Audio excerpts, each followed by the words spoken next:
wabarakatuh. Bismillahirrahmanirrahim. Wassalatu wassalamu ala Rasulillah wa ala alihi wa sahbihi wa man wala wa man tabi'ahum bi ihsanin ila yaumil qiyamati wa ba'du.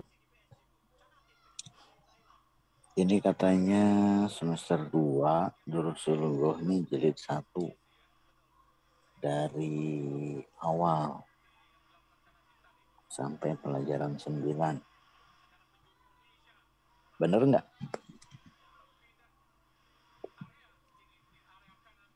Ada di sini ada beberapa anak ikhwan ya. Dengar nggak nih? Jilid 1. Takutnya saya salah ini. Benar Ustadz. Oke. Baik ya.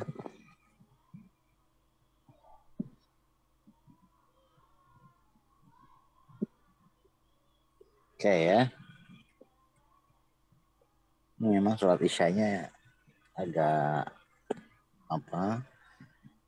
agak telat sekarang. Baik, Muhadharah jilid 1 pelajaran 1 sampai pelajaran 9. Bagi yang nol basic, belum pernah belajar bahasa Arab sebelumnya, memang kalau langsung masuk ke pelajaran pertama itu memang kalau menurut saya itu lumayan bikin kaget ya. Karena untuk orang yang nol basic, nggak pernah belajar bahasa Arab sebelumnya, kecuali kalau yang udah pernah belajar di tempat lain ya, maka yang harus dilakukan pertama kali itu adalah dia udah bisa baca Al-Quran apa belum. Nah, harusnya ini yang harus dicek pertama kali lah ya. Tidak mesti harus sampai ilmu tajwidnya mendalam, nggak mesti lah ya. Setidaknya sampai baca Al-Qurannya itu lancar, tidak terbata-bata. Jim dengan kho nggak tertukar. Ya, kemudian ba dengan nun tidak tertukar. Dal dengan zal tidak tertukar. Kalau sudah bisa baca Al-Quran, maka yang harus dilakukan berikutnya adalah cek dia tahu huruf hijaiyah enggak? Bisa nulis huruf hijaiyah enggak? Ya, bisa nulis huruf hijaiyah bersambung enggak? Karena belajar bahasa Arab bakal banyak nulis. Ya. Bakal banyak nulis tulisan Arab. Jadi harus bisa bahasa Arab dulu, harus bisa nulis huruf hijaiyah dulu. Bagaimana cara menyambung huruf hijaiyah? Gak bisa langsung ke hadza kitabun, gak bisa.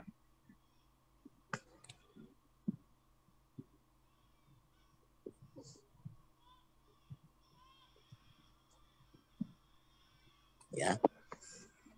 Nah, setelah bisa membaca Al-Quran, kemudian bisa menulis huruf-huruf hijaiyah, menyambung huruf-huruf hijaiyah, bagaimana huruf sin di awal, di tengah, di ujung, bagaimana huruf ha di awal, di tengah, di ujung, dan seterusnya.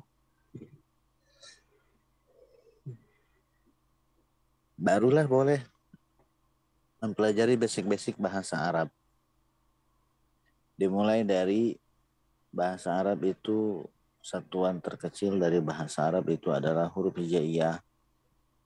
Kemudian beberapa huruf hijaiyah, 1 ataupun 2, dan seterusnya bergabung menjadi sebuah kata.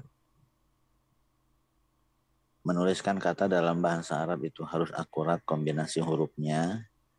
Nggak boleh kurang 1 huruf, nggak boleh lebih 1 huruf.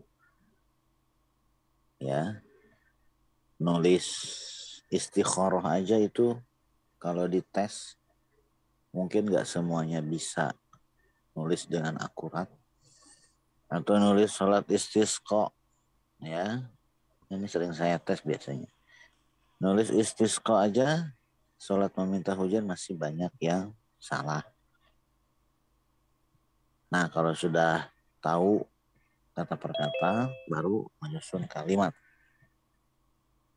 Ya, menyusun kalimat dalam bahasa Arab, kalimat yang paling sederhana. Kalimat yang paling sederhana dalam bahasa Arab itu terdiri dari 2 kata. Karena sepertinya dalam bahasa apapun, kalimat sempurna paling minimal itu terdiri dari 2 kata. Bahasa Indonesia juga sama. Ya. Saya bahagia. Nah, itu kan sebuah kalimat. Terdiri dari 2 kata. Bahasa Arab juga sama. Jadi akuratkan dulu penulisan setiap kosakata. Kemudian kosakata yang sudah kita hafal artinya, kombinasi hurufnya dan kombinasi harokatnya, mulai kita susun menjadi sebuah kalimat yang sangat sederhana. Seperti yang ada di pelajaran 1 ini. Hadza kitabun. Ya, hadza baitun dan seterusnya. Yang bahkan penulisan hadza pun, cara pengucapan hadza pun masih banyak yang salah. Hadza tuh, ha dengan za itu sama-sama panjangnya sama. Sama-sama 2 harokat. Ha itu dengan fathah yang berdiri atau alif kecil. Za itu fathahnya memang nyerong, tapi di depannya ada alif. Dua-duanya 2 harokat. Jadi cara mengucapkan haza itu bukan haza bukan, tapi haza, haza baitun.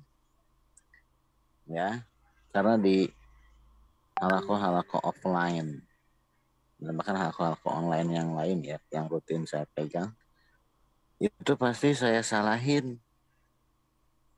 Kalau yang nulis hazanya itu, haknya itu dengan fathah yang menyerong, bukan yang tegak ya. Itu. Karena dia asalnya dari namanya ha at-tanbih ya. Harfu tanbih. Nah, di pelajaran yang pertama ini mengenalkan benda-benda. Sebetulnya sih benda-bendanya sudah kita kenal. Ya, dia lebih tepatnya itu adalah mentranslate benda-benda yang sudah kita kenal. Kalau dalam percakapan real mungkin bendanya dipegang. Ya. Atau mungkin dikasih clue berupa gambar. Seperti yang terlihat di pelajaran pertama ya. Ada sebuah bangunan, ada pintunya, ada jendelanya. Ya. Kemudian atapnya kerucut gitu ya. Maka kita orang Indonesia akan mengatakan ini adalah rumah. Ini adalah rumah. Karena kita memang sudah dewasa, sudah tahu bangunan seperti ini itu adalah rumah. Tapi kita tidak tahu bahasa Arabnya. Ya. Maka gurunya mengenalkan kalau benda seperti ini di dalam bahasa Arab adalah rumah. Hadza baitun. Jadi bukan ngasih tahu ini adalah rumah. Saya sudah tahu kok ini rumah. Yang saya tidak tahu adalah bahasa Arabnya. Gitu ya. Bahasa Arabnya. Bahasa Arabnya rumah adalah baitun. Hadza baitun. Seluruh kosakata yang ada di sini, ya, seluruh kosakata yang ada di sini tidak disebutkan bahasa Indonesianya. Cukup diwakili dengan gambar. Karena bahasa Indonesianya sudah ada di dalam kepala kita. Ada sebuah bangunan yang ada menaranya. Di kepala kita tuh langsung muncul bahasa Indonesianya, masjid. Tapi kita tidak tahu mungkin bahasa Arabnya, maka disebutkan di sini hadza masjidun. Ya, kemudian ada sebuah benda yang terbuka, ya. Oh, di bahasa Indonesia pintu. Tapi kita tidak tahu bahasa Arabnya. Maka disebutkanlah hadza babun. Jadi sebetulnya ini bukan untuk mengenalkan benda-benda ya, karena benda-bendanya sudah kita tahu. Tapi ini adalah untuk mengenalkan translate dari benda-benda yang sudah kita ketahui. Kesamaannya adalah gambar. Ya, karena dalam bahasa apapun gambar masjid itu ada. Ya. Kita ke Amerika kasih gambar masjid paham mereka. Ya. Cuman bahasanya bukan masjid, bukan masjid tapi mosque misalkan. Gitu ya. Nah, bukan berarti kita nggak tahu masjid nggak, yang kita tidak tahu itu adalah translate-nya. Jadi pelajaran pertama dari Durusul Jilid 1 ini adalah mentranslate benda-benda yang sudah kita ketahui ke dalam bahasa Arab, ya, mengenalkan terjemahan bahasa Arabnya melalui media gambar. Kalau dalam percakapan real, mungkin ya bendanya ada, ditunjuk dekat atau jauh. Tapi karena kita adalah belajar lewat buku, kita melalui media gambar. Ya, silakan dihafalkan. Kemudian kalau bertanya apa ini, mahaza, ya. Kalau misalkan nanti bendanya muannas, tetap kita bertanyanya dengan mahaza. Ya. Saya tahu sebetulnya, ya misalkan ya sepeda itu, saya tahu yang dinaiki ada rojana 2 itu sepeda, tapi saya tidak tahu bahasa Arabnya. Saya ingin nanya bahasa Arab. Saya bertanya dengan menggunakan mahaza. Mahaza, gitu ya. Oh ternyata jawabannya hadhihi darrojatun. Gak masalah. Ya, karena saya nanya yang terjemahannya, saya nggak tahu kalau dia itu muannas, saya tanyanya pakai mahaza. Walaupun nanti jawabannya adalah hadhihi darrojatun, misalkan nggak masalah. Karena ini pernah saya tanyakan langsung ke Dr. Budiansyah dan beliau mengatakan tidak masalah. Gitu ya. Kemudian di situ ada istifham a, apakah hamzah? Jawabannya na'am atau la. Oke. Kemudian ada man haza, siapa ini? Ma untuk benda, man untuk manusia. Dalam bahasa Indonesia dibedakan dengan apa dan siapa. Apa ini, siapa ini. Kita tidak pernah tertukar penggunaan apa dan siapa. Nah, maka dalam bahasa Arab pun sama seperti itu. Jangan sampai tertukar antara ma dan man. Kemudian, ya, pelajaran yang kedua sama. Cuman jaraknya agak jauh. Zalika. Dan za yang ada di zalika adalah za yang sama yang ada di haza. Ya, za dua harokat za-nya. Cuma di zalika alifnya diganti dengan alif kecil atau fathah berdiri. Zalika, zalika. Jadi bukan zalika, bukan. Zalika bukan. Alif lam mim zalikal kitabula, zalikal kitabul bukan, tapi zalikal kitabula, bukan zalikal kitabula, bukan, tapi zanya dua harokat. Ya, mazalika, manzalika, azalika, itu ya pertanyaan-pertanyaan. Artinya adalah itu. Kosakata nggak kita ambil. Udah selesai itu. Pelajaran 1 sampai pelajaran 2. Ada pertanyaan nggak? Nggak ada. Bagus kalau nggak ada. Kalau ada yang mau bertanya, nyalain mic-nya. Kemudian pelajaran yang ketiga. Ya. Apa sih tujuan dari pelajaran yang ketiga itu? Pelajaran yang ketiga, kosakatanya sudah tahu, tapi yang ingin disampaikan oleh kita kepada orang lain itu adalah kabar atau kondisi dari si kosakata yang kita sebutkan. Ya. Ketika saya mengatakan hadza baitun, berarti saya ingin memberitahu kepada lawan bicara saya kalau rumah bahasa Arabnya adalah baitun. Kalau benda seperti ini diarabkan Ya, saya mengenalkan ada sebuah rumah, kemudian saya katakan kepada lawan bicara saya, hadza baitun, ini adalah rumah. Oh, berarti bahasa Arabnya rumah adalah baitun. Oke, selesai. Besoknya, setelah lawan bicara saya tahu kalau bangunan seperti ini itu adalah baitun, besoknya saya sampaikan lagi kepada dia. Pakai hadza baitun lagi enggak? Enggak, karena sudah tahu artinya. Maka saya katakan al baitu, rumah tersebut, rumah yang kemarin saya kenalkan, al baitu. Nah, baru dah. Apa yang ya ingin saya sampaikan kepada lawan bicara, informasi apa? Bukan ngasih translate bahwasanya rumah adalah baitun, bukan, karena itu sudah kemarin. Tapi yang ingin saya sampaikan adalah kondisi rumahnya, kabar mengenai rumahnya, apakah rumahnya baru, lama, besar, kecil, itu yang ingin disampaikan di pelajaran yang ketiga. Al-baitu kabirun, rumah tersebut besar. Berarti yang ingin saya sampaikan kepada lawan bicara adalah mengenai besarnya sebuah rumah. Ya, bukan bahasa Arabnya rumah adalah al-baitu, bukan. Itu pelajaran 1, pelajaran 2. Hadza baitun. Nah, di pelajaran yang pertama dan yang kedua, yang ingin saya sampaikan kepada lawan bicara adalah translate rumah adalah baitun. Di pelajaran yang ketiga, yang ingin saya sampaikan kepada lawan bicara adalah kondisi ya atau informasi mengenai rumah. Rumahnya rumah yang mana? Rumah yang kita berdua sama-sama ketahui. Makanya rumahnya pakai alif lam. Al-baitu kabirun. Rumah tersebut besar.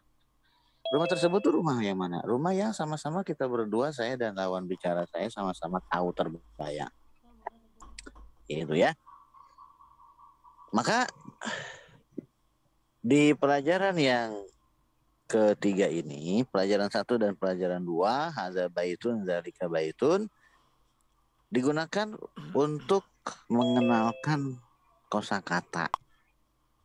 Ya, kosakata dari benda-benda yang tidak ketahui tapi kita tidak tahu terjemahan bahasa Arabnya, maka dikenalkan dengan menggunakan pelajaran 1, pelajaran 2. Hadza baitun, zalika baitun. Pelajaran yang ketiga, memulai kalimat dengan sebuah kata benda. Ya, kata bendanya saya dan lawan bicara saya sama-sama tahu, tapi yang ingin saya sampaikan kepada lawan bicara adalah ya hal yang lain, bukan terjemahan rumahnya. Al-baitu jadidun, berarti yang ingin saya sampaikan kepada lawan bicara adalah mengenai barunya rumah tersebut. Nah, maka cara menyusun kalimatnya, memulai kalimat dengan rumah, rumahnya pakai alif lam, kemudian apa yang ingin kita sampaikan, informasi apa yang ingin kita sampaikan kepada lawan bicara, oh baru, maka barunya pakai tanwin. Simple. Ini kalimat yang sederhana yang berikutnya. Jadi kalimat yang sederhana sebelumnya, hadza baitun, dzalika baitun, al baitu kabirun. Dah. Makanya kalau disuruh bikin kalimat dalam bahasa Arab, jangan gugup. Ya, jangan takut. Nah, dia kan cuma nyuruh bikin kalimat dalam bahasa Arab. Gak ada syarat yang lain harus begini, gak, cuma bikin kalimat. Coba susun kalimat dalam bahasa Arab. Ya udah, bikin saja. Hadza baitun, dzalika baitun, al baitu jadidun, selesai. Pilih salah satu. Ya, al baitu kabirun. Rumah tersebut besar. Loh kok bikin kalimatnya kok pendek banget? Lah kan kamu cuma nyuruhnya bikin kalimat. Kalimat kan paling minimal terdiri dari 2. Ya, kalau memulai kalimat dengan kata bendanya pakai alif lam. Kemudian penyempurna kalimatnya apa yang ingin disampaikannya pakai tanwin. Al baitu kabirun, selesai itu. Jadi kalimat yang sangat sederhana sekali terdiri dari 2 kata. Nggak bisa protes karena itu memang kalimat sesuai dengan perintah kamu, susunlah sebuah kalimat. Beda dengan misalkan susunlah sebuah kalimat yang terdiri dari 5 kata, ada huruf jarnya, ada mudhof ilaihnya. Nah, ini baru pusing. Puyeng kalau kayak begini. Tapi kalau disuruh Ya Bu, coba bikin kalimat dalam bahasa Arab. Jangan panik. Bikin saja terserah. Ya, hadza ustadzun. Jadi itu kalimat. Ya, zalika kitabun. Jadi itu. Atau al-mudarrisu hadirun. Bisa tuh seperti itu. Ya, simpel pelajaran yang ketiga ini. Menyusun kalimat. Ya, nah lihat di sini ya. Di pelajaran yang ketiga ini ada beberapa kosakata yang sudah kita kenalkan sebelumnya di pelajaran yang ketiga, di pelajaran 1 dan pelajaran 2. Tapi kemudian di situ ada kosakata yang tidak ada di pelajaran 1 dan tidak ada di pelajaran 2, seperti misalkan al-ma'u baridun. Al-ma'u baridun. Ya. Ketika saya mengatakan al-ma'u baridun, maka saya mengasumsikan lawan bicara saya sudah tahu apa itu al-ma'u. Ya. Kalau misalkan dia tidak paham, Ustaz, al-ma'u artinya apa? Nah, al-ma'u artinya apa? Nah, maka ada 3 cara, ya. Ada 3 cara mengenalkan, mentranslate definisi al-ma'u. Cara yang pertama, pegang al-ma'unya langsung. Ada al-ma'u di situ. Kemudian kita katakan hadza ma'un. Sambil pegang air. Ya, al-ma'u itu air. Atau melalui media gambar seperti sekarang. Seperti di pelajaran 1, pelajaran 2. Cari gambar air. Hadza ma'un. Ini adalah ma'un. Nah, yang nanya kan ngelihat itu air tuh. Oh, al-ma'u berarti air. Oh, Ustaz ngasih lihat gambar air. Berarti al-ma'u adalah air. Atau cara yang ketiga yang sering digunakan, itu langsung menyebutkan kosakata bahasa Indonesianya. Ustaz, al-ma'u artinya apa? Air. Nah, itu lebih simpel. Di kepala kita langsung terbayang air. Ya. Jadi, ketika kita mendapatkan sebuah kosakata, misalkan kalau saya mengatakan ya, al-mis'adu tawilun. Al-mis'adu tawilun. Gitu ya. Nah, misalkan ya, saya tanya, ini yang hadir banyak juga ya. Ya, misalkan nih ya, di situ ada Abdul Aziz. Kalau saya mengatakan kepada Abdul Aziz, al-mis'adu tawilun. Antum paham nggak? Abdul Aziz. Anta ma'ana mutabi'un anta amla. Ya. La yasma. Ya, dia nggak dengar. Taib. Man yurid an yujib, siapa yang mau jawab? Agus Riyadi, antum hadir? Enggak. Ahmad Syauqi? Enggak. Cuma masuk kelas doang. Ahmad Syauqi antum hadir? Taib. Isma' jayidan. Isma' jayidan. Al-mis'adu tawilun. Apa terjemahannya?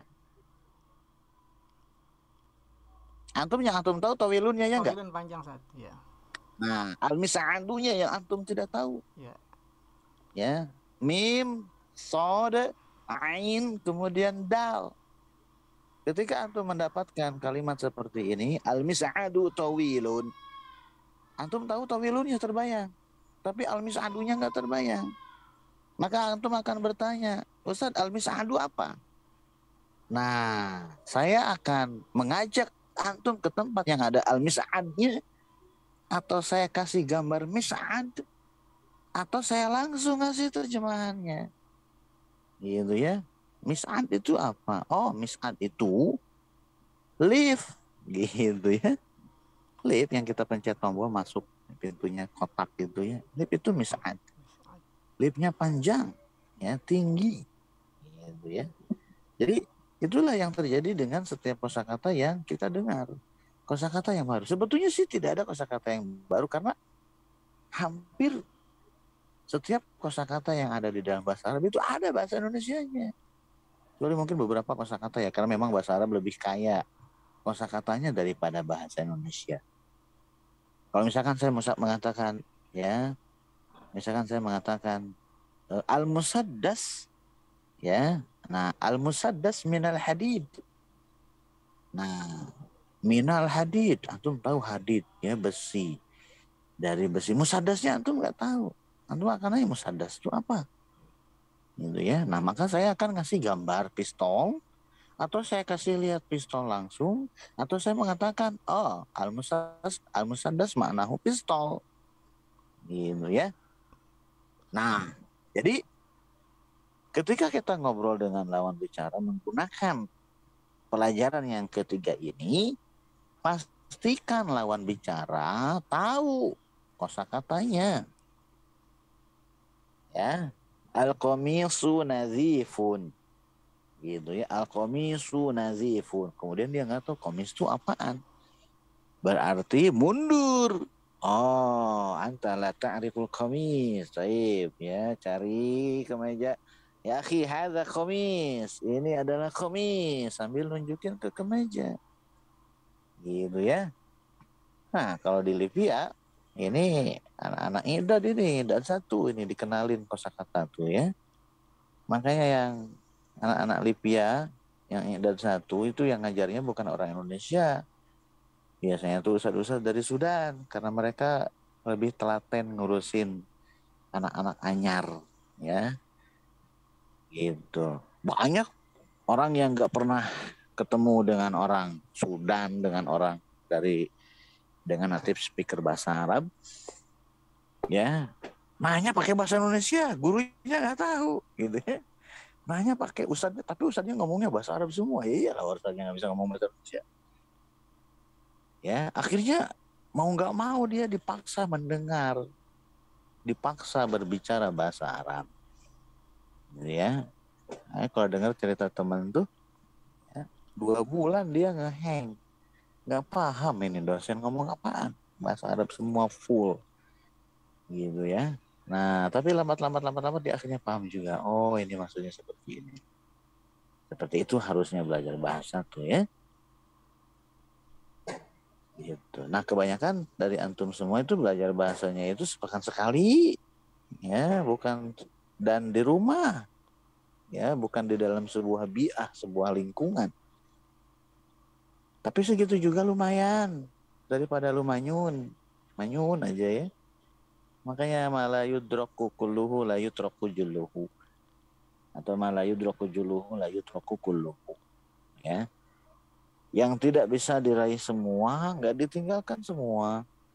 Kita mungkin nggak bisa meraih belajar seideal anak-anak Libya, tapi kita juga nggak meninggalkan belajar bahasa Arab sama sekali. Nikmati yang ada aja. Belajar durus ulughah juga kalau ditelateni lumayan. Durus ulughah jilid 1 itu basic. Durus ulughah jilid 2 itu sudah bisa nikmatin quotes harusnya. Ulughah jilid 3 dan 4 gitu ya. Nah, jadi pelajaran yang ketiga ini cara menyusun sebuah kalimat yang sangat sederhana, ya. Dimulai dengan kata benda, ya, kata bendanya kasih alif lam. Kemudian yang ingin disampaikan mengenai kabar atau kondisi kata benda pakai tanwin. Udah selesai, ya. Al-qalamu maksurun, kalimat sempurna itu. Terdengar oleh orang Arabnya pulpen tersebut patah. Ya, orang Arab akan langsung paham. Oh, ini kalimat. Kalau dua-duanya dikasih alif lam, ya Syekh, al-qalamu al-maksuru. Berhenti aja di situ. Syekhnya nunggu-nunggu. Kenapa? Karena itu belum jadi kalimat. Atau dua-duanya nggak pakai alif lam, dua-duanya pakai tanwin. Ya Syekh, qalamun maksurun. Qalamun maksurun. Syekhnya juga bingung karena itu bukan kalimat. Ya, dua-duanya pakai alif lam belum jadi kalimat. Dua-duanya nggak pakai alif lam, dua-duanya pakai tanwin. Alif lam dengan tanwin nggak bakal bergabung ya. Juga belum jadi kalimat. Jadi gimana dong? Ya, sedangkan komunikasi itu melalui perantaraan kalimat. Jadi ya al-qalamunya pakai alif lam, maksurunnya pakai tanwin. Dah, itu kalimat yang sangat sederhana. Bagaimana kalau qalamun al-maksuru? Nggak ada dalam bahasa Arab seperti itu. Ya, qalamun al-maksuru nggak ada dalam bahasa Arab susunan seperti itu. Al-qalamu al-maksuru ada, tapi bukan kalimat. Qalamun maksurun ada, tapi bukan kalimat. Al-qalamu maksurun ada dan sebuah kalimat. Gitu maksudnya. Ya, silakan latihan ya menyusun kalimat-kalimat sederhana. Karena belajar durusulughah juga ya, jangan cuma belajar doang. Saya sering bilang ke beberapa peserta tuh, kalau ingin refleks ngobrol bahasa Arab dengan orang Arab, biasakan dari sejak belajar itu bikin kalimat fiktif sendiri. Hadza, bayangkan benda-benda yang ada di sekitar. Hadza misbahun, hadza babun, hadza baitun. Agak jauh sedikit, dzalika kitabun, ya, dzalika qalamun dan seterusnya. Kemudian latihan pelajaran yang ketiga, Al-kitabu jadidun, Al-kitabu qadimun, Al-baitu kabirun, dan seterusnya dan seterusnya. Ya, latih dari yang pendek-pendek. Selesai pelajaran yang ketiga. Nah, di pelajaran yang ketiga juga dikenalkan mengenai al-asyamsiyah dengan al-qamariyah. Saya lebih suka menyebutnya dengan al, bukan alif lam, karena dia dua huruf hijaiyah. Sama seperti misalkan, bahasa Arabnya dari apa? Bahasa Arabnya dari. Dia akan mengatakan mim, bukan mim nun. Bahasa Arabnya dari adalah min. Bahasa Arabnya di dalam adalah fi. Nggak ada yang mengatakan bahasa Arabnya dari apa? Mim nun. Bahasa Arabnya di dalam apa? Fa ya. Nggak ada. Gitu ya. Karena dia dua huruf. Kalau satu huruf baru disebutkan. Bahasa Arabnya dengan apa? Al-ba'u. Bukan bi, bukan. Tapi ba. Al-ba'u, huruf ba. Gitu caranya ya. Nah, jadi bukan alif lam. Kenapa? Karena dia dua huruf hijaiyah. Langsung aja.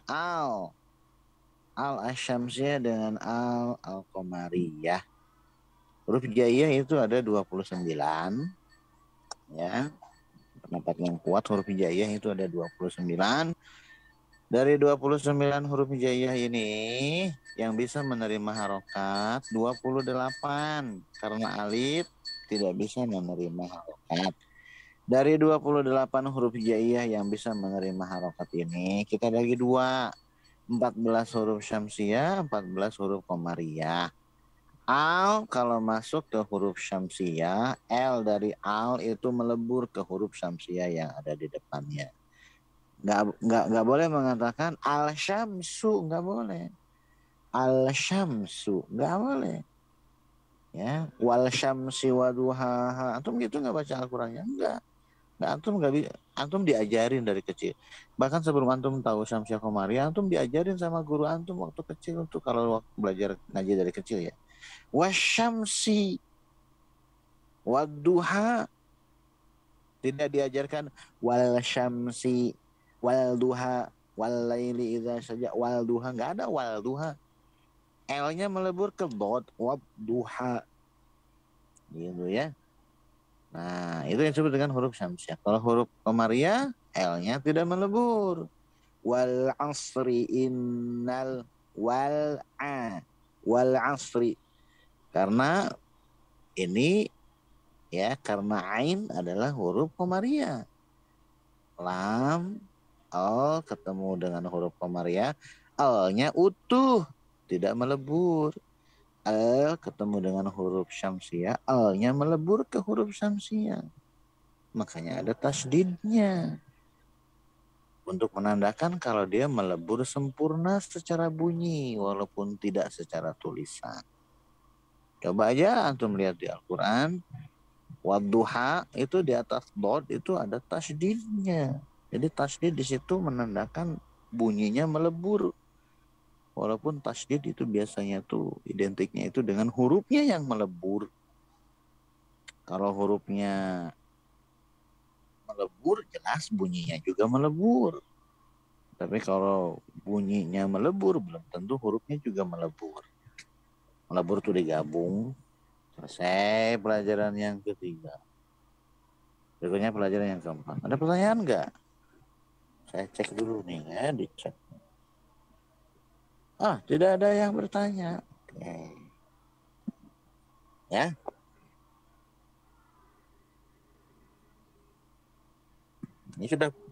Ini muhadharah bukan materi. Muhadharah tuh. Sebetulnya muhadharah tuh lebih ke sesi diskusi sebetulnya tuh ya. Kalian nanya apa yang dirasakan, yang dialami, kesulitannya apa aja dan seterusnya dari materi yang sudah dipelajari dari pelajaran 1 sampai pelajaran 9 misalnya. Tapi karena jarang ada yang bertanya 1,5 jam, masa 1,5 jam kita diam-diaman gak ada yang nanya, ya udah Ustaz mau tanya. review. Silahkan Berarti dengan Yasra, Ustaz. oh ya, kenapa Ibu? Berarti al-babu maftuhun itu al-babunya itu mubtada ya, Ustaz. Ya, Maftuhunnya khobar, Ustaz. ya, memang tapi ya ini kan pemula banget ya. Untuk pemula banget saya tidak mengenalkan istilah. Yang penting begini ya, bikin kalimat pakai alif lam ya, pelengkap kalimatnya nggak pakai alif lam, mudah ya. Ini kan untuk pemula ya. Sebetulnya nama teori mubtada dan khobar itu ada nanti pelajaran 3, pelajaran 2 gitu kan. Kalau yang sudah pernah belajar langsung tapi kan ya asumsinya ini nol. Ya, saya ngajar ibu-ibu. Hari Sabtu tuh harusnya tuh ya. Ini berapa sih pesertanya? Ini 48. Hari Sabtu itu biasanya Sabtu siang itu saya ngajar ummahat. Pesertanya ada 80. Ummahat semua. Ya, dan mereka belajar dari 0, 80 tuh. Ya, yang masuk kelas peserta di grup tuh aslinya 100 orang. Itu mereka dari 0 banget. 0 banget. Ya, maka untuk orang yang dari 0 banget, saya nggak mengenalkan istilah mubtada khobar, enggak, itu belakangan aja. Saya cuma ngasih tahu, ini kata benda, bikin kalimat, pakai haza, dalika, atau langsung kata bendanya, pakai alif lam, pakai tanwin, selesai. Nanti ketika mereka belajar, nanti ada kenal istilah, oh mubtada. Nah itu dulu namanya mubtada dan khobar. Tapi untuk pemula banget, nggak saya kenalkan. Makanya kalau misalkan ada pengajar, ngajarin ibu-ibu yang dari 0, langsung jebret.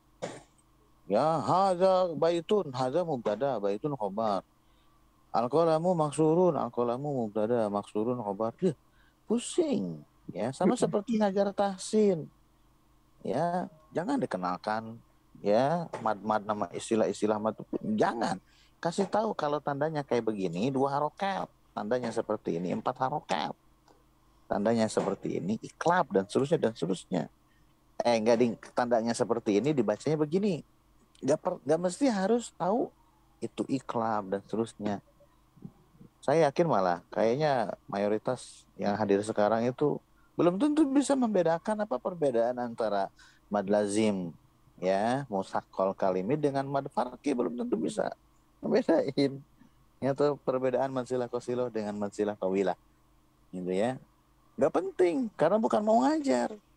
Untuk dinikmati sendiri. Kalau untuk dinikmati sendiri yang penting tandanya seperti ini 2 harokat, tandanya seperti ini 4 harokat, seperti itu. Nah, bahasa Arab juga sama. Gitu ya. Kalau yang sebelumnya pernah belajar bukan durusul lugha, kemudian belajar durusul lugha, Ustaz itu mubtada khobar bukan? Ya, itu memang mubtada khobar, berarti Ibu pernah belajar. Tapi yang belum pernah belajar nol basic, ya nggak bakal saya kenalkan istilah mubtada khobar, nggak. Banyak ibu-ibu di halakoh saya itu dia nggak kenal istilah-istilah mubtada khobar, itu nggak kenal. Tapi suruh bikin kalimat dia bisa.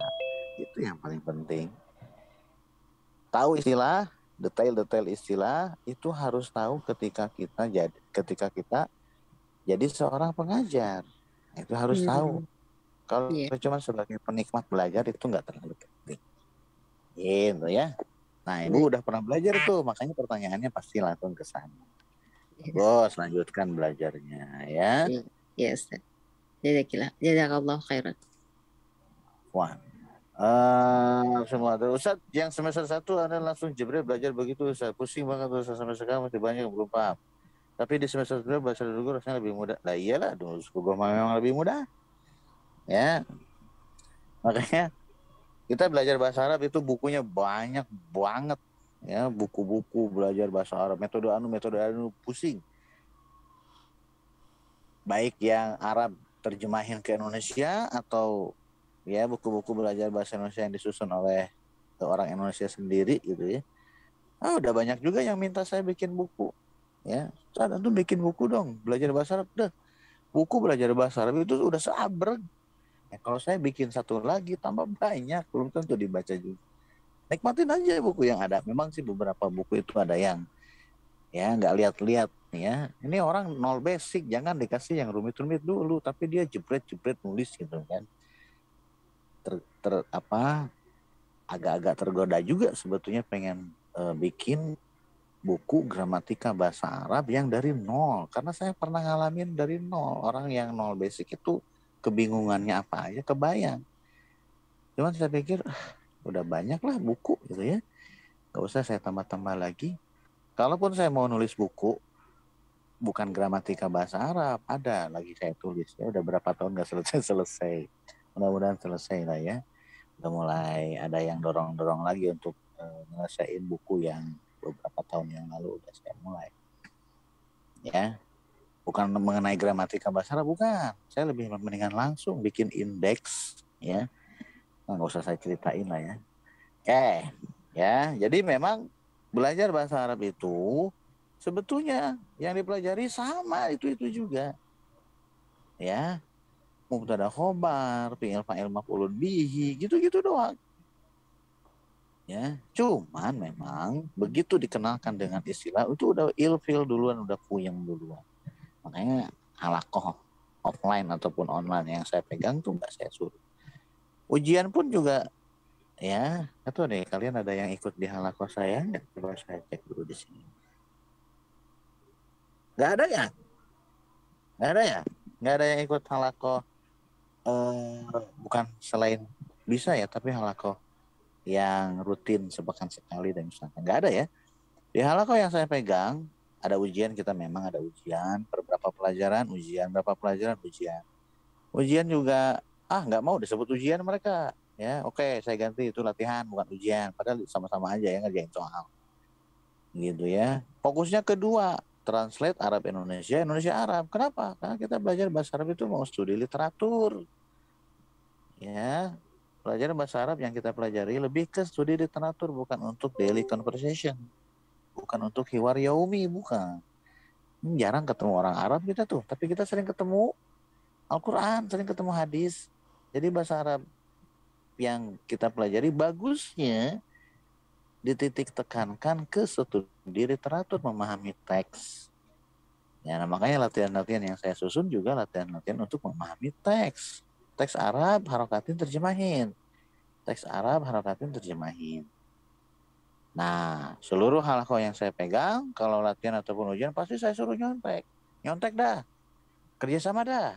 Ya, kenapa? Belum tentu benar juga udah nyontek pun. Gitu ya. Nah, jadi dari 48 orang yang ada di sini, 47 lah ya selain admin. Ya, berarti di sini nggak ada yang halakoh yang saya pegang ya di luar program bisa ya. Di luar program bisa saya ngajar beberapa halakoh, ada yang rumit banget. Ini harusnya ini ngajar halakohnya Jami'ud Durus ya. Jami'ud Durus Al-Arabiyah ya, karangan Syekh Mustafa Al-Gulaya ini. Tapi diliburin ya karena tahun baru ya. Kemudian jadwalnya diserobot sama admin. Jadilah kita muhadharahnya jam segini. Harusnya itu muhadharahnya pada maghrib sampai jam 8 malam. Ya, ngajar yang agak berat itu halakoh nahu yang berat yang saya pegang dalam sepekan itu Alfiyah. Ya, halakoh Alfiyah setiap hari Kamis malam Jumat. Kemudian yang lumayan berat juga yang bahkan selevel lah ya, yaitu Jami'ud Durus. Jami'ud Durus itu selevel tingkat kerumitannya dengan Alfiyah. Kemudian sisanya adalah Durusul Lugha. Ya, Durus Sulugo ada yang jilid 3, ada yang jilid 2, ada yang Durus Sulugo jilid 1. Kemudian juga ya ada request ibu-ibu yang masa sih kita belajarnya bahasa mulu, nggak ada tafsir apanya. Ya udah bikin halakoh konseling, kajian online selang-seling. Ya memang selang-seling.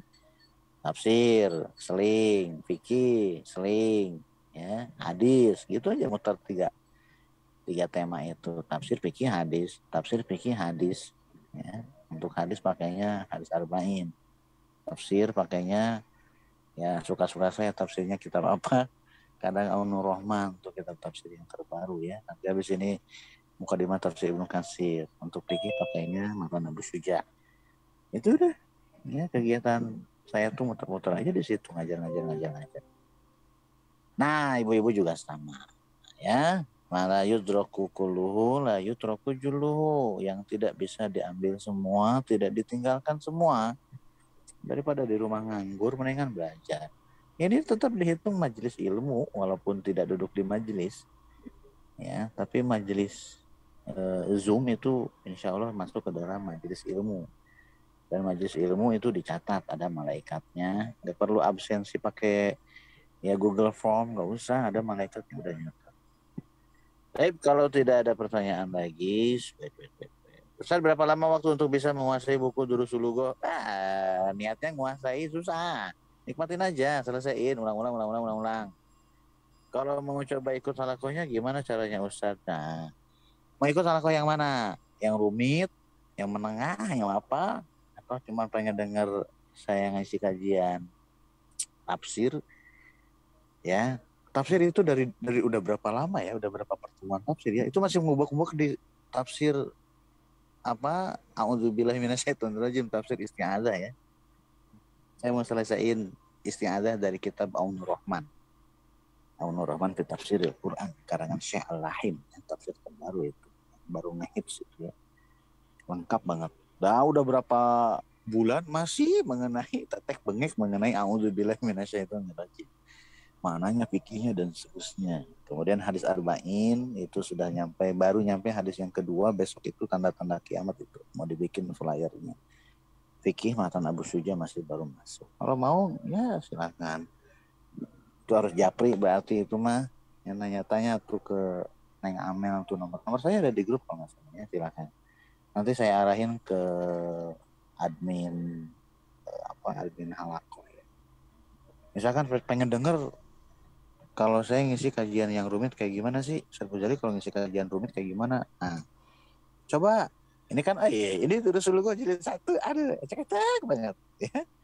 Saya ngajar Durus Sulugo itu nggak usah murojaah dulu, nggak usah baca-baca dulu. Nah, tapi kalau saya ngajar Alfiyah itu harus baca dulu.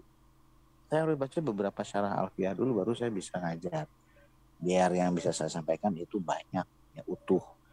Nah, kalau pengen denger kayak gimana sih kajian nahu yang level tinggi itu, silahkan masuk ke ya halakoh Alfiyah misalkan. Dengerin tuh, kalau nggak mual-mual jago berarti ya. Banyak yang mual-mual pusing ya, kelayangan. Punya perbedaan mazhab dan seterusnya udah dibahas di situ. Ya, jangan berniat untuk menguasai Durus Sulugo, jangan. Istiqomah aja sampai jilid 4. Ya, ini Durus Sulugo itu ada 4 jilid. Nih ya, kuasai teori yang ada di jilid 1 itu udah sangat bagus sekali. Kemudian belajar jilid 2. Jilid 2 itu dikenalkan sorob. Bagian-bagian akhir itu ada ilmu sorob ya. Jadi menguasai ya, menikmati jilid 1 dan jilid 2 itu udah sangat bagus sekali. Dan peserta yang masuk yang udah di jilid 2 bagian tengah, jilid 2-nya udah pertengahan, itu enggak, kadang satu pertemuan itu enggak ada teori. Kita cuma ngebahas quotes. Oh ini ada quotes nih dari Syekh Abdul Aziz At-Tarifi, kita bahas. Ya, harokatin terjemahin. Halakoh Durus Sulugo jilid 2 yang saya pegang langsung, itu harus begitu masuk jilid 2, harus punya kamus Al-Munawwir warna biru. Kenapa? Karena akan banyak menerjemahkan quotes ya. Dan harus mulai beli kitab Ya. 50 orang selain saya dan Arvin berarti 48 orang ya. 48 orang belajar bahasa Arab tapi nggak beli kitab. Gimana mau termotivasi? Ya beli kitab. Ya. Belajar bahasa Arab, beli kitab. Ketika kita belajar bahasa Arab berarti harus beli kitab, harus beli kamus. Saya dulu tuh baru bisa huruf jar. Ya. Huruf jar. Min artinya dari, setelah min itu kasroh. Karena teori-teori nahu yang lain tuh pusing. Huruf ilahi, mubtada khabar itu pusing. Nah, pas begitu huruf jar gampang.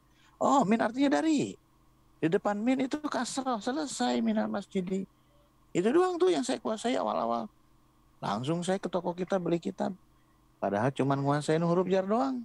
Langsung saya mau ke toko kitab. Beli kitab-kitab kuning, beli ini, beli ini, beli ini. Langsung terjun bebas puyeng gitu ya. Nah, murid-murid saya sekarang, dulu sulugohnya jilid 1 udah selesai, sudah masuk jilid 2. Teori yang dia pegang, udah banyak. Ada kitab nggak Bu di rumah? Nggak ada. Waduh. Saya tuh baru bisa huruf jar aja udah beli kitab. Ibu-ibu udah selesai dulu sulugoh jilid 1, nguasain materinya, tapi di rumah nggak punya kitab. Kitab memang berapa? Aduh, kitab tuh murah banget ya. 100.000 sebiji ada. 50.000 sebiji ada. Ya. 1 juta juga ada. Gitu ya. Ini saya ngajar-ngajar gini tuh pasti di ruang depan rumah saya ya. Saya udah nggak nerima, saya tinggal di kontrakan. Ini kontrakan saya tuh saya udah lama, udah berapa bulan tuh nggak nerima tamu. Kenapa? Tamu mau duduk di mana? Sempit, kitab semua ini. Cuman cukup buat badan doang, satu doang saya aja nih bisa rebahan. Ini kiri kanan itu udah kitab semua ini. Ya, masa harus saya fotoin sih? Gitu. Kenapa? Ya doyan aja kita ketika kita sudah bisa baca kitab, ya kita pengen baca ini, pengen baca ini, pengen baca usul fikih, pengen baca tafsir, pengen baca apa? Kenapa? Karena kita sudah bisa baca, ya punya waktu luang sedikit baca. Perlu datang kitab terus kemarin tuh ya, Fathul Waliyun Nasir, Syarah Rodatun Nazir, baru baca-baca tadi jilid pertama. Gitu ya, usul fikih itu ya, Madzhab Hanbali. Itu. Jadi ketika sudah mulai belajar bahasa Arab, beli kitab. Walaupun cuma sebiji gitu ya. Kalau punya Facebook, cari akun namanya Nurholis Al-Bariki. Beliau tinggal di Saudi, beliau jualan kitab-kitab, itu lagi banyak promo tuh. Dan beliau bilang, ya enaknya beliau belanja di beliau itu beli 1 kitab pun bebas ongkir. Karena kan ongkir dari Saudi ke Indonesia itu mahal banget. Tapi beliau bebas ongkir. Ongkir cuman dari Jakarta ya, ataupun tergantung kalau misalkan dari Jogja ke tempat tujuan. Jadi ongkirnya Indonesia per Indonesia, bukan Saudi ke Indonesia, bukan. Harga kitabnya murah-murah, 100.000 ada, di bawah 100.000 ada, di atas 100.000 ada. Beli kitab 1, beli kamus Amunawir, dah sah tuh jadi murid saya. Ya, belajar bahasa Arab nggak punya kitab, nggak punya kamus, ada jangan ngaku murid ya Ustaz Ghazali. Oke, pelajaran yang keempat itu mengenai huruf jar. Ya, hafalkan huruf jar. Huruf jar memang untuk pemula seperti yang disebutkan di Jurumiyah itu ada 9. Kalau di Alfiyah huruf jar itu ada 20. Ditambah lagi 11. Durus Ulughah jilid 1 mengenalkan huruf jar itu 5 kalau tidak salah ya. 4 di pelajaran 4 ini, sisanya nanti akan muncul. Apa saja yang ada di pelajaran 4? Fi biasa diterjemahkan di dalam atau di dalam. Ala biasa diterjemahkan di atas. Saya menggunakan kata biasa diterjemahkan. Kenapa? Karena maknanya banyak. Huruf jar itu huruf jar itu tidak punya arti. Ketika dia sudah bergabung baru muncul artinya. Ya, secara teori, coba min artinya apa? Nggak ada artinya. Belum jelas artinya. Minal masjidi baru muncul artinya. Dari masjid. Wa minan nasi bukan dari manusia, sebagian manusia. Minnya litabaid. Jadi min itu tidak ada artinya kecuali setelah bergabung dengan kata yang lain. Itu jadi surat at-taubah wa minhum wa minhum wa minhum. Ya, maksudnya adalah sebagian mereka karena minnya di situ artinya adalah sebagian, bukan dari gitu ya. Nah, tapi untuk para pemula dicarikan terjemahan huruf jar yang paling banyak digunakan untuk min, yaitu dari. Min biasa diterjemahkan dari, makanya saya menggunakan biasa diterjemahkan. Padahal min itu memiliki beberapa arti. Fi biasa diterjemahkan di atau di dalam, ala biasa diterjemahkan di atas, ya. Kemudian min biasa diterjemahkan dari, ila biasa diterjemahkan ke. Dah, tuh hafalin. Setelah huruf jar pasti isim, pasti kata benda. Dan untuk sekarang setelah huruf jar itu pasti kasroh atau kasrotain kalau tidak ada alif lamnya. Gitu ya, min hamidin. Karena hamid asalnya hamidun, pakai tanwin, ketika kemasukan huruf jar ada tanwinnya juga. Min hamidin. Al masjidu tanpa tanwin, min al masjidi. Gitu. Ya, huruf jar tuh. Nah, nanti di pelajaran terakhir dari jilid 1 setelah huruf jar itu fathah. Nanti lebih tinggi lagi setelah huruf jar itu dhammah. Ya, ini pernah saya jadiin status Facebook gitu ya. Huruf jar itu ada 3 level. Setelah huruf jar kasroh itu pemula, setelah huruf jar fathah ya agak menengah, setelah huruf jar dhammah itu agak rumit penjelasannya. Ya, gitu. Waman yattaqillaha yaj'al lahu lillahil amru min qablu wa min ba'du. Tuh lihat, min qablu wa min ba'du ada di surat Ar-Rum. Lihat, min qablu wa min ba'du setelah huruf jar dhammah. Itu bukan untuk penjelasannya, bukan untuk konsumsi pemula, bukan, itu untuk yang agak tinggi. Oke, itu mengenai huruf jar. Berikutnya pelajaran yang kelima mengenai menggabungkan dua kata benda menjadi satu dengan makna kepemilikan. Ya, ada rumah, ada guru. Kita mengatakannya ini adalah guru rumah. Bukan. Kita mengatakannya ini adalah rumah guru. Bahasa Indonesianya rumah, dalam bahasa Indonesia kita menyebutkan rumah kemudian menyebutkan guru. Begitu juga dalam bahasa Arabnya kita menyebutkan rumah kemudian menyebutkan guru, sama urutan pengucapannya antara bahasa Indonesia dengan bahasa Arab. Rumah guru, kalau bahasa Indonesia kan langsung aja ada kata rumah ada guru gabungin, ini adalah rumah Pak Guru. Tapi dalam bahasa Arab nggak sesimpel itu, karena rumah bahasa Arabnya adalah baitun atau al-baitu. Guru bahasa Arabnya adalah al-mudarisu atau mudarisun. Ketika digabung bagaimana? Nah, rumah tanpa alif lam tanpa tanwin, baitu aja. Guru harokatnya ke bawah. Baitul mudarisi. Gurunya pakai alif lam. Baitul mudarisi. Kalau gurunya dikenali, saya dan lawan bicara kenal gurunya pakai alif lam. Tapi kalau gurunya guru yang mana aja, gurunya pakai tanwin, tapi tetap kasroh, itu mudarisin. Jangan, ya kita asumsikan saya ngobrol dengan lawan bicara saya membicarakan guru yang sama. Gurunya pakai alif lam, baitul mudarisi. Rumah Pak Guru. Rumah milik Pak Guru. Setelah kata rumah itu adalah pemilik dari rumah, yaitu al-mudarisi. Ya, nama teorinya mudhaf ilaih. Mudhafun wa mudhafun ilaihi. Nggak penting nama teori itu ya. Yang penting cara penggunaannya dan cara memahaminya. Ada kata rumah, ada kata mudaris, berarti digabungin harokatnya baitu al-mudarisi, baitul mudarisi. Selesai. Ya, baitul mudarisi ini tidak ada huruf jarnya. Kalau di dalam rumah Pak Guru berarti dikoneksikan dengan pelajaran 4. Ya, pelajaran 4 itu huruf jar.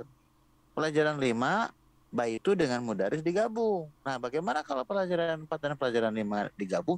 Jadilah fi baitil mudarisi. Ya, nah itu yang paling penting dalam belajar nahwu itu, yaitu mengkoneksikan antara satu kaidah dengan kaidah yang lain. Belajar huruf jar, belajar mudhof ilaih, gabungin mudhof ilaih kemasukan hurufnya, jadi gimana hasilnya. Nanti belajar naat man'ut, gabungin mudhof ilaih ada naat man'utnya, bagaimana hasilnya. Ya, naat man'ut, mudhof ilaih, jar majrur, gabungin gimana itu jadi. Gitu ya. Makanya banyak yang mual-mual belajar di halakoh saya itu, kenapa? Karena saya cara ngajarinnya seperti itu. Seluruh kaidah yang sudah dipelajari itu harus diadu, ya, ditabrak-tabrakin. Ya, kenapa? Karena begitulah kitab-kitab para ulama tuh seperti itu. Ulama bikin kitab kan nggak pandang bulu, nggak lihat kamu pemula apa enggak, udah mereka bikin kitab aja. Nah, kita yang harus pinter.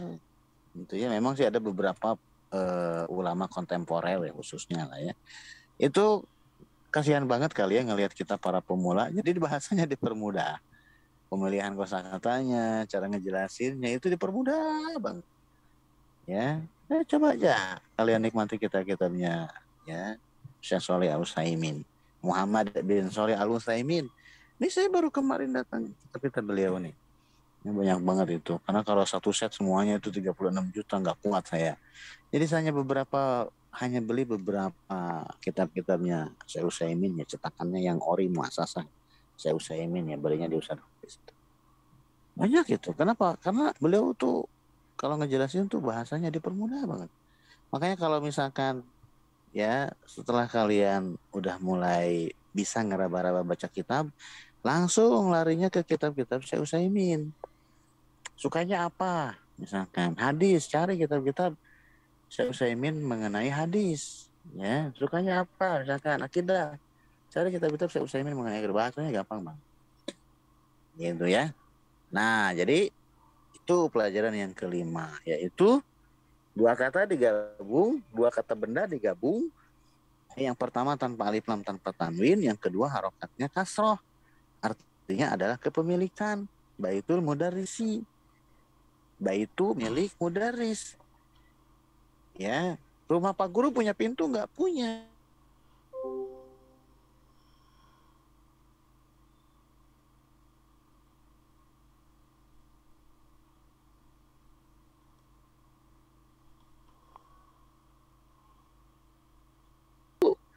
Maka pintu ada pemiliknya, yaitu rumah. Maka pintu tanpa alif lam tanpa tanwin.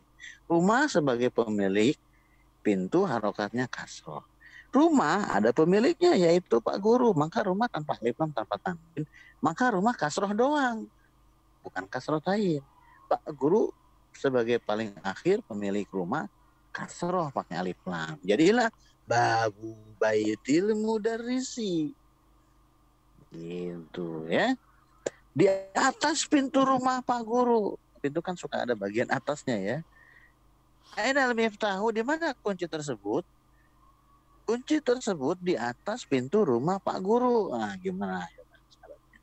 Al miftahu ala babi baitil mudarrisi. Jadi kasur semua karena ada anaknya.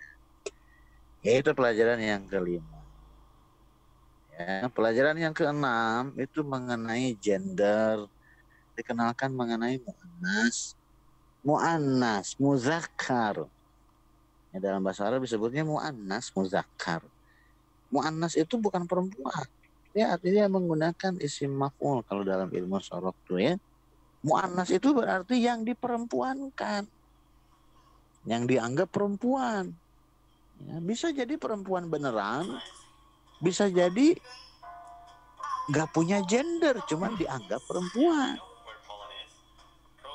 Ya, perempuan itu kan gender, secara biologis ada alat kelaminnya. Tapi kalau benda, ya itu nggak punya. Tapi bahasa Arab itu cuma punya dua, laki-laki dan perempuan, nggak punya gender netral. Beda dengan bahasa Inggris. Bahasa Inggris itu ada she, ada he, ada it. Seluruh benda masuk ke it. Seluruh yang berakal masuk ke she atau he. Nah, bahasa Arab itu nggak punya it. Ya, jadi seluruh benda dalam bahasa Arab itu harus pilih salah satu, masuk ke she atau masuk ke it. Benda-benda yang tidak berakal masuk ke she, ke muannas, atau masuk ke hi, ke muzakkar. Bagaimana cara mengetahuinya? Sebetulnya pelajaran 6, pelajaran 7 itu mengenalkan hadhihi dan tilka. Gampang. Yang jadi permasalahan adalah bukan kata tunjuknya mah gampang.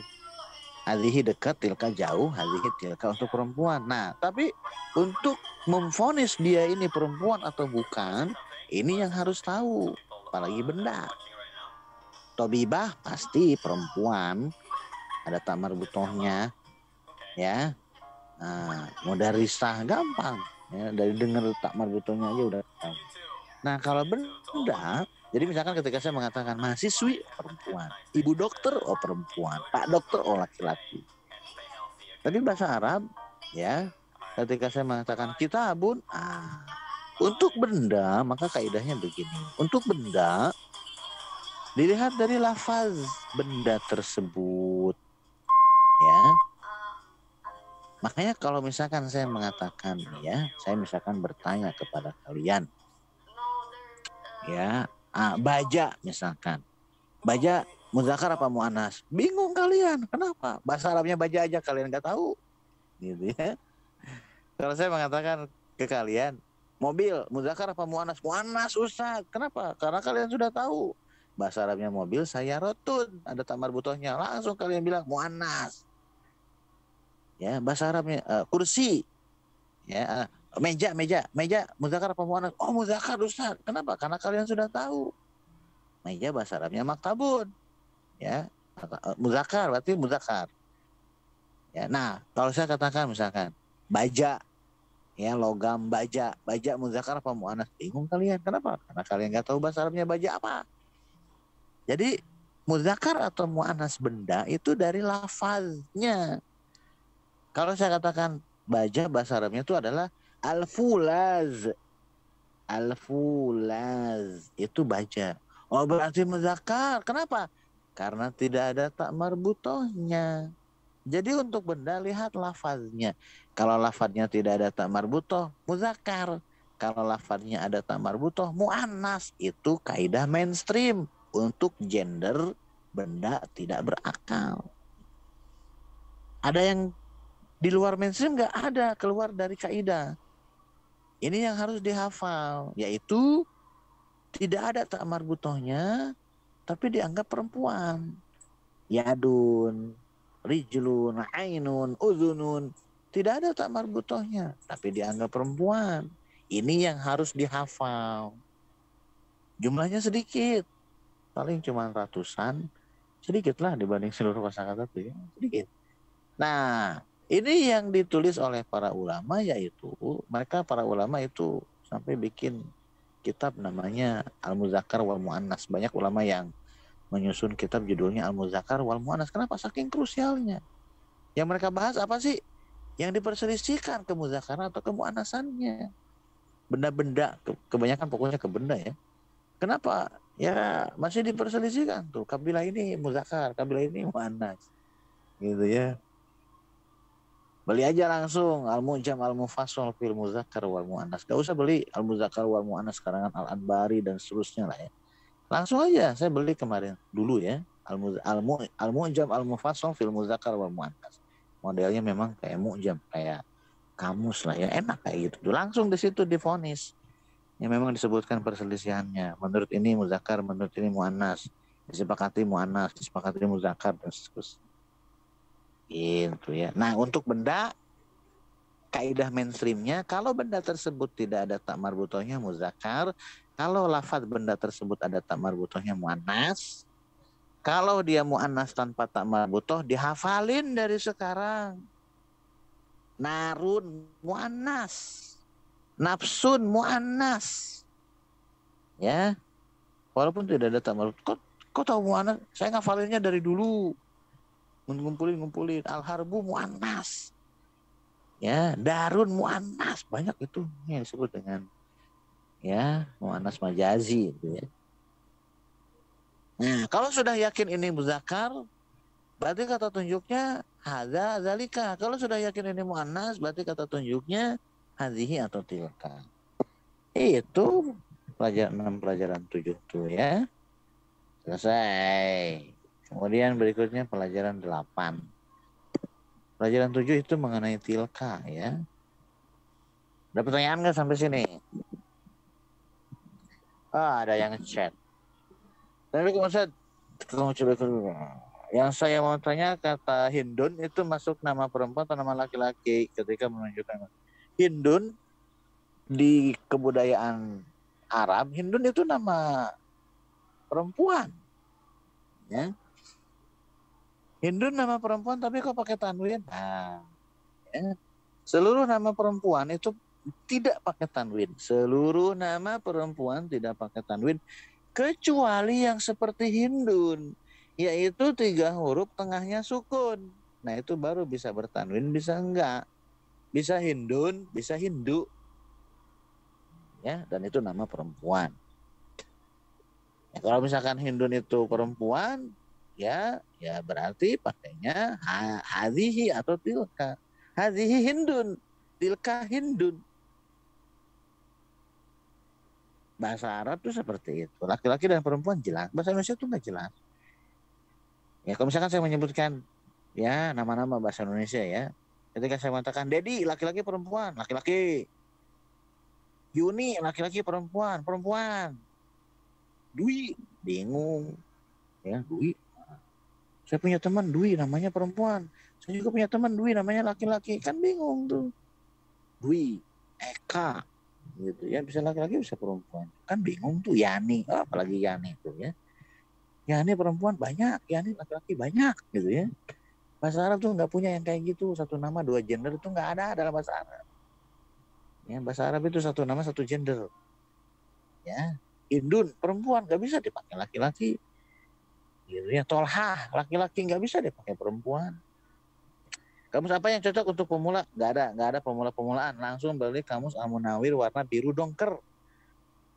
Karena kita lebih butuh menerjemahkan Arab Indonesia daripada Indonesia Arab. Al-Munawir itu ada 2, ya biru dongker dengan merah marun.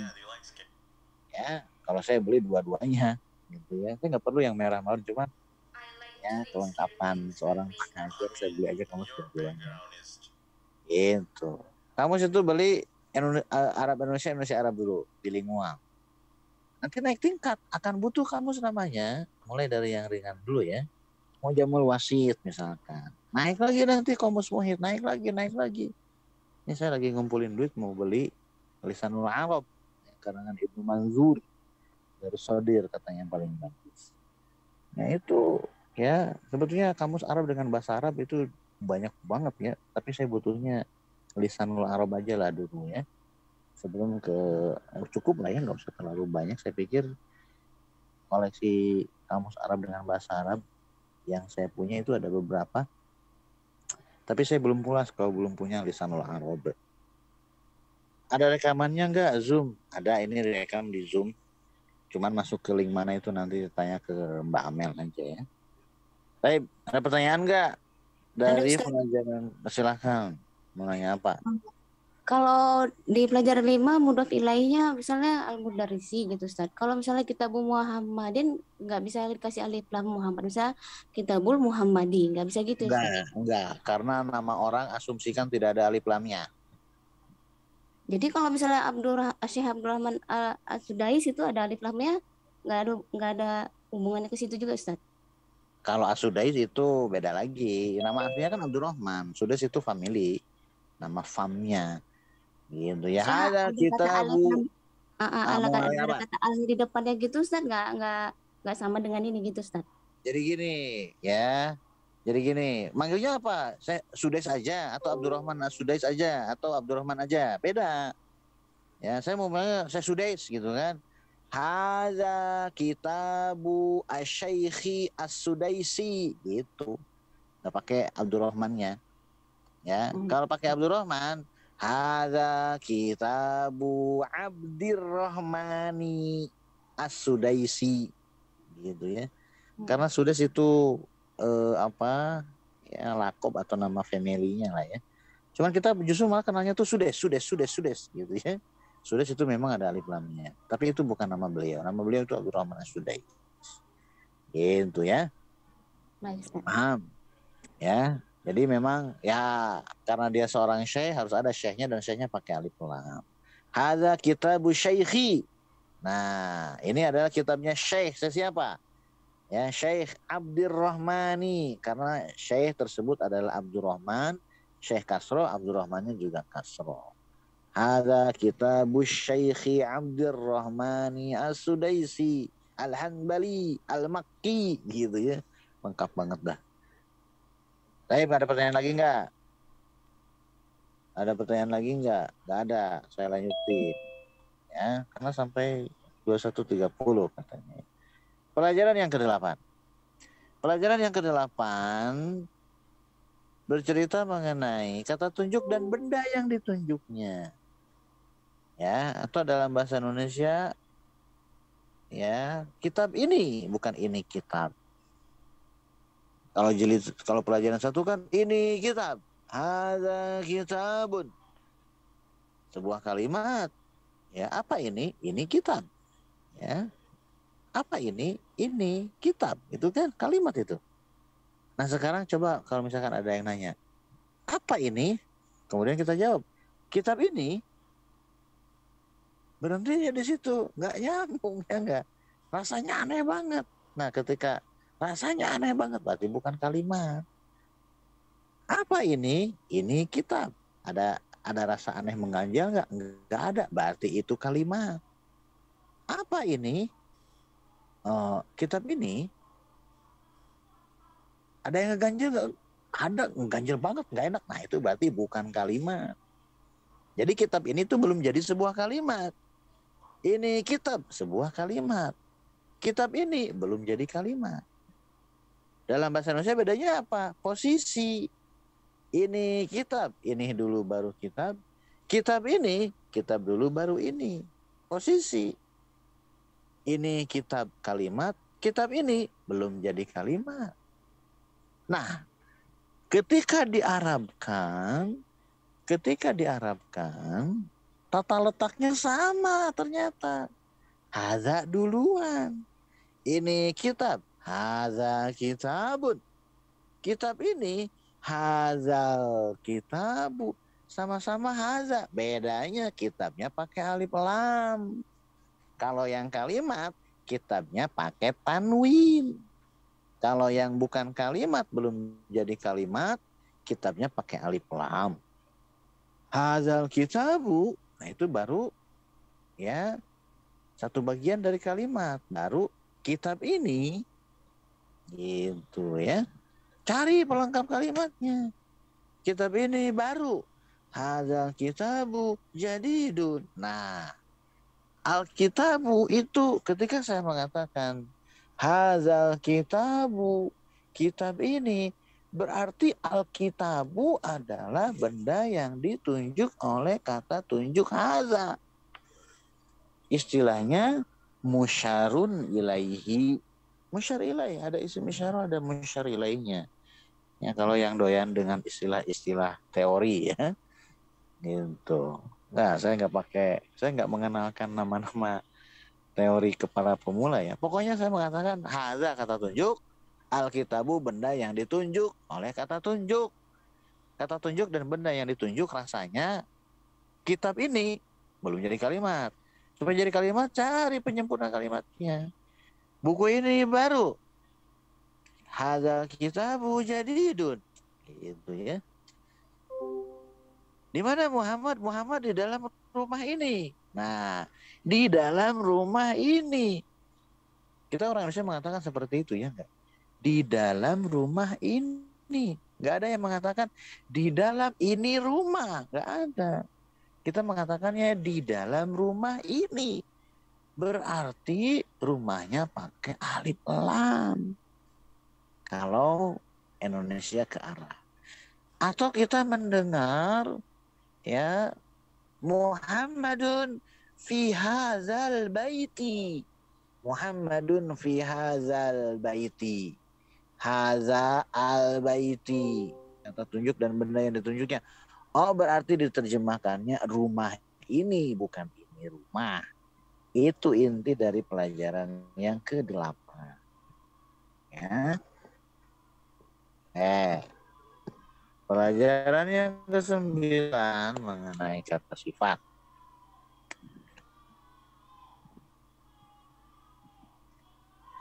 Ustadz, pengajarannya apakah dipraktekkan atau hanya penjelasan materi? Praktek sendiri, bikin kalimat sendiri. Seluruh halakoh yang saya pegang, saya suruh belajar bikin ya fiktif, percakapan fiktif.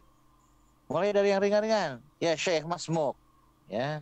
Kemudian Syekh mengatakan, Ismi Muhammad wa anta masmuka ya akhi. Ana Muhammadun ya Syekh. Min aina anta ya Syekh? Ana min Riyadh wa anta min aina anta? Ana min Jakarta. Bikin percakapan fiktif kayak begitu. Ulang. Kenapa? Nanti ketika ketemu dengan orang Arab aslinya langsung, ya, percakapan fiktif yang sering kita latih itu masuk ke memori. Dia akan keluar dengan sendirinya nanti ketika dibutuhkan. Gitu ya. Ya akhi, a'anta mudarrisun, a'anta mudarrisun. Itu tuh harus dilatih tuh. Ya ukhti, a'anti mudarrisatun, ya ukhti anti jamilatun jiddan. Ya ukhti ini uhibbuki dan seterusnya, itu kudu dilatih. Gitu ya. Bikin percakapan fiktif. Ya. Nanya apa dan semua dari yang ringan-ringan. Kenapa? Ya, kalau tidak punya teman ngobrol, bikin percakapan fiktif di kepala sendiri, susun, ucapkan, keluarkan dengan suara yang terdengar oleh telinga sendiri. Ulang. Walaupun cuma ulang-ulang, ya Syekhah, Masmuki, Ismi, dan seterusnya, wa anti, Masmuki, ulang lagi. Gitu, sampai hafal, ganti lagi percakapannya. Nah, nanti ketika ketemu dengan Syekhah yang aslinya, nggak bakalan kaku lagi, nggak bakalan mikir lagi. Nah, kenapa? Karena sudah sering ada di kepala, keluar dengan sendirinya. Ya, praktekannya seperti itu. Kenapa? Karena kita tinggal, mayoritas yang hadir di sini saya yakin ibu rumah tangga, nggak tinggal di pesantren, tinggalnya di rumah, ngurus suami, ngurus anak, tapi pengen tetap belajar. Nah, seperti itu caranya. Ya, ulang, bikin percakapan. Ya Ustaz, aina baituk? Ustaz, di mana rumah Anda? Ya Ustaz, aina baituk? Gitu kan, Ustaz akan menjawab baiti dan seterusnya, gitu kan. Nah, bikin percakapan seperti itu. Terapkan kaidah walaupun lambat. Daripada cepat salah-salah, mendingan lambat. Karena keterlambatan dalam penyusunan kalimat bisa ditutupi dengan repetitif atau pengulangan. Sering diulang nanti akan cepat dengan sendirinya. Pelajaran yang ke-9 itu mengenai na'tun wa man'utun. Ya, sebetulnya harusnya nama teorinya itu man'utun wa na'tun gitu ya. Man'ut kemudian na'at. Na'tun itu adalah sifatun kata sifat. Kata sifat dan yang disifati. Dan tentu saja kalau dari segi urutan pengucapan, pasti yang diucapkan duluan itu adalah yang diberi kata sifat, kemudian kata sifatnya sebagaimana dalam bahasa Indonesia. Ya, Ustadz yang ganteng tersebut pasti Ustadz dulu baru ganteng. Nggak ada yang mengatakan ganteng yang Ustadz tersebut. Nggak ada ya orang Indonesia waras ngomong kayak gitu. Orang Indonesia itu akan mengatakan Ustadz dulu yang diberi kata sifat, baru ganteng kata sifatnya. Ustadz yang ganteng tersebut sakit. Nah, bahasa Arab juga sama, yang diberi kata sifat dulu atau manu'ut, kemudian kata sifatnya itu sendiri. Ya, nah kata sifat karena yang disebutkan, yang diucapkan pertama kali itu adalah yang diberi kata sifat, maka yang diberi kata sifat, maka kata sifatnya ngikutin. Kalau man'ut atau yang diberi kata sifatnya laki-laki, kata sifatnya laki-laki. Perempuan, alif lam, enggak. Domah, kasroh. Al-mudarrisu al-jadidu, harus seperti itu. Al-mudarrisu al-jadidatu, salah. Al-mudarrisu al-jadidi, salah.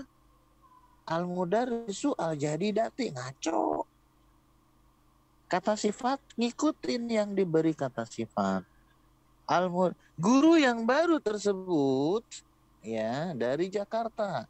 Al-mudarrisu al-jadidu min Jakarta. Benar. Al-mudarrisu al-jadidatu min Jakarta, salah.